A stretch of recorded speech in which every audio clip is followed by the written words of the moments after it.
Pastor Maldonado. If Chaos had a driver's license, it'd have Pastor Maldonado's face on it. This man pulled off one of the most random wins in modern F1, the 2012 Spanish Grand Prix. Started on pole, beat Alonso, and made it look like he belonged among champions. And then, the rest of his career happened. Maldonado crashed in almost every way imaginable. In practice, in qualifying, on formation laps. He even crashed in the pit lane. Across 95 starts, he racked up more than 30 retirements, most of them his fault. In 2014 alone, he caused 5 separate race-ending incidents in 19 races. He collected more penalties than podiums, and somehow that became his legacy. No driver was more consistently unpredictable. Fans didn't ask if Maldonado would crash. They just waited to see when and how weird it would be. But despite all that, teams kept him around, mostly thanks to a massive sponsorship deal from Venezuela's state oil company, PDVSA. The talent was there, just buried under wreckage and wild decisions. Romain Grosjean. Grosjean had speed. He also had a tendency to turn the opening lap into a demolition derby. During his early years, especially in 2012, he became so infamous for first-lap pile-ups that Mark Webber dubbed him the first-lap nutcase. At Spa that season, he caused a crash that launched Alonso's car and nearly took out half the grid, and earned a one-race ban. But Grosjean wasn't some backmarker throwing punches. He drove for Lotus during their strong run, out-qualified Raikkonen multiple times, and grabbed 10 career podiums. When he kept it clean, he was genuinely quick. The weirdness was the inconsistency. He'd pull off brilliant qualifying laps one day and then spear into traffic the next. His driving style looked constantly on the edge, fast, aggressive, but hard to trust. Then came Bahrain 2020, a terrifying crash, fireball, and 28 seconds trapped in flames. He climbed out with burned hands and a viral photo of a scorched survival cell. That moment, more than any podium, defined him. He became the driver who nearly died on track and came back smiling, later racing in IndyCar. Chaos followed him everywhere, but somehow he always walked through it. Taki Inoue might be the most unintentionally legendary driver in F1 history, and not because of lap times. He drove for Footwork in 1995, a team already deep in the midfield abyss, but somehow his season still stood out. Not for pace, not for results, but for absurd, almost cartoonish misfortune. In Monaco, his car broke down during practice. As the marshals towed it back, Inoue, still in the cockpit, got flattened by a safety car, a medical car to be exact. And that wasn't even the worst part.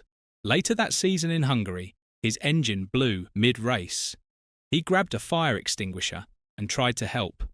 While doing that, another Marshall truck hit him and flipped him over like a rag doll.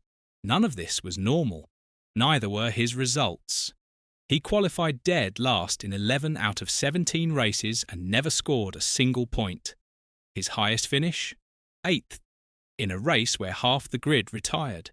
Yet, despite all of it, Inoue became a cult figure, self-deprecating, hilarious on Twitter, and fully aware of his place in F1 lore.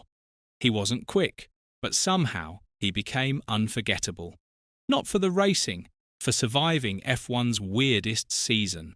Yuji Ide. His F1 career lasted just 4 races, and that was more than enough. In 2006, Super Aguri brought him in at 31, making him a rookie and the oldest driver on the grid. From the first lap, things went sideways. He spun, stalled, and struggled to keep pace. In Bahrain, he qualified nearly 7 seconds behind pole. By Australia, he caused a crash so messy it got the FIA's attention. At Imola, he launched Christijan Albers into a mid-air flip on lap 1. It wasn't just reckless, it was dangerous. That was the breaking point.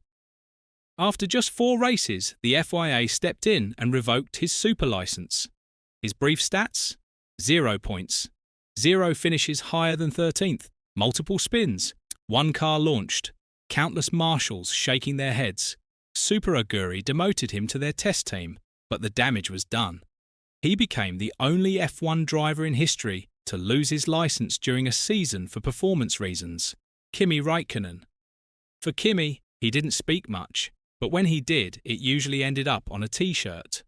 The man once missed a Schumacher trophy ceremony because he was having a shit, and that perfectly sums him up. Cold, blunt, and allergic to PR fluff, but underneath the deadpan one-liners was a world-class driver. He won the 2007 world title with Ferrari and clocked up 21 career wins. His raw pace was unreal. His qualifying laps were surgical, and his racecraft ruthless. The weird part wasn't his driving. It was everything else. Kimi famously fell asleep during driver briefings, ignored radio calls, and once told his engineer to "leave me alone, I know what I'm doing," while fighting for a podium. He hated interviews, avoided the spotlight, and somehow made being antisocial look cool. In 2010, he ditched F1 for rally driving and crashed into a snowbank. Twice. Then came back and casually grabbed podiums again like he never left. Even in his 40s, teams gave him a seat, not for marketing, but because he could still drive. Fernando Alonso. He might be the most stubborn genius in F1 history. He won 2 world titles back-to-back, dethroned Schumacher, and was hailed as the best driver of his generation. Then spent the next decade bouncing between teams that couldn't give him a winning car. And he knew it. At McLaren, he feuded with the team and exposed their favouritism. At Ferrari, he dragged underperforming cars into title fights. At Honda-powered McLaren 2.0, he roasted his own engine on the radio mid-race, calling it a GP2 engine at the Japanese Grand Prix. He made sarcastic radio messages an art form. I am pushing, became meme material. And still, every time people thought he was done, he came back. Left for Le Mans, won it. Tried Indy 500, almost won that too. Then in 2021, at 39, he returned to F1 with Alpine like it was unfinished business. He still qualified high, still overtook with precision, still complained like an expert. He didn't just drive. He calculated, provoked, and adapted. Fans never quite knew what version of him they'd get, but he always made the story more interesting. Fast, fiery, and endlessly competitive. Jacques Villeneuve.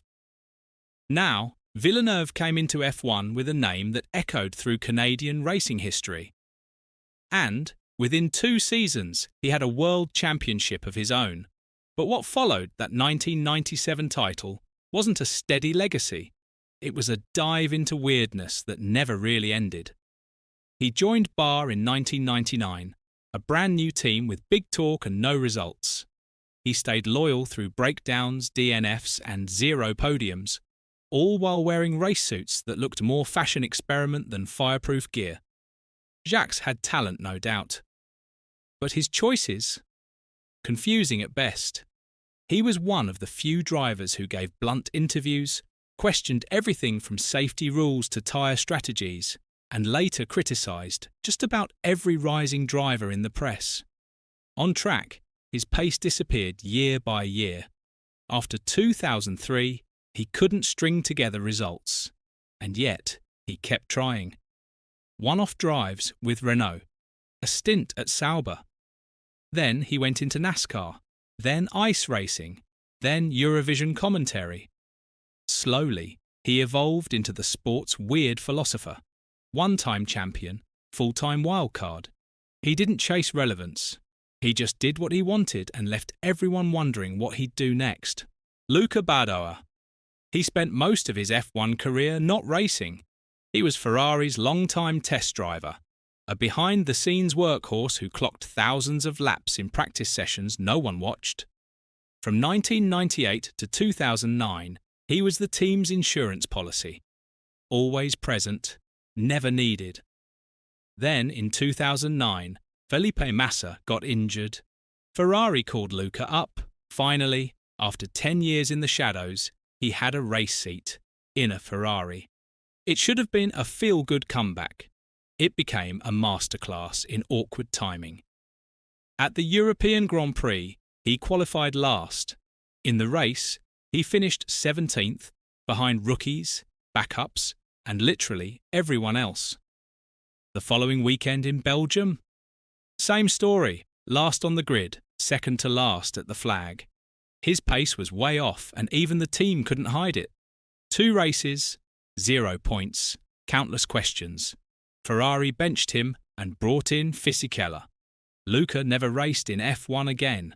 Before that, he held the record for most F1 starts without a point, 50 entries, 0 success.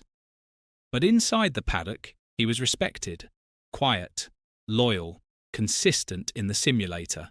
He just wasn't built for the main stage. Kamui Kobayashi. His style was so aggressive that fans used to cheer just seeing his name appear in someone's mirrors. In his rookie stint with Toyota in 2009, he went wheel-to-wheel with Button and outbraked half the field like he'd been racing F1 for years.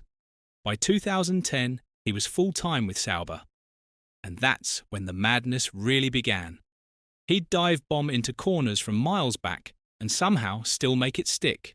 Spa, Suzuka, Montreal, Kobayashi made overtakes in places that weren't even supposed to be overtaking zones. He once made 4 passes in a single lap at Valencia, in traffic. Nobody else was even thinking about trying it. At Suzuka in 2012, in front of a home crowd, he delivered a podium finish after holding off Jenson Button for 20 laps, earning a roar from the Japanese fans like a title had just been won. But after that season, he lost his seat. He bounced into WEC, then back into F1 with Caterham, a team so underfunded it barely made it to race day. Kobayashi never played it safe. He wasn't in F1 long, but every lap felt like a dare, and fans never forgot it. Giovanni Lavaggi. Born into a wealthy Italian family, Lavaggi wasn't backed by raw pace. He brought a checkbook, literally. He paid for his own F1 seat in the mid-90s, first with Pacific, then with Minardi. He wasn't quick. His best finish was 15th, and he failed to qualify or retire in most of his races. At the 1995 Portuguese Grand Prix, he was lapped after just 11 laps. In Canada, he spun on his outlap. But he kept showing up. Despite being seconds off the pace and rarely competitive, he somehow convinced teams to give him a chance. He was an engineer, a businessman, and, in his words, a dreamer who made it. After F1, he even built his own racing team. Statistically, he was one of the slowest drivers of the modern era. He completed only 6 Grand Prix, scored 0 points, and often qualified dead last. But there was something surreal about seeing a driver on the grid who had essentially funded his own dream. Nicholas Latifi. For most of his time with Williams from 2020 to 2022, he flew completely under the radar. Midfield at best, backmarker on bad weekends. Solid guy, team player, clean driver, but not fast enough to cause headlines until Abu Dhabi 2021. On lap 53, he crashed into the wall at turn 14, harmless by itself until the safety car came out. That triggered one of the most controversial decisions in F1 history. Race control rushed the restart. Verstappen passed Hamilton. The title changed hands, and the world turned on Latifi. He received death threats, needed private security, all for a crash that had 0 intent. Before that moment, his most talked about result was finishing 7th in Hungary 2021 when half the grid got wiped out. His career numbers? 61 races, 0 podiums, and just 9 career points. Stat sheets don't scream headline maker, but one mistake made him unforgettable. Robert Kubica. He was one of the sharpest drivers of his generation. Then he nearly died in a rally crash, lost most function in his right arm, and somehow came back to Formula One anyway. Before the crash, he was flying. In 2008, he won the Canadian Grand Prix, and briefly led the championship in a BMW Sauber.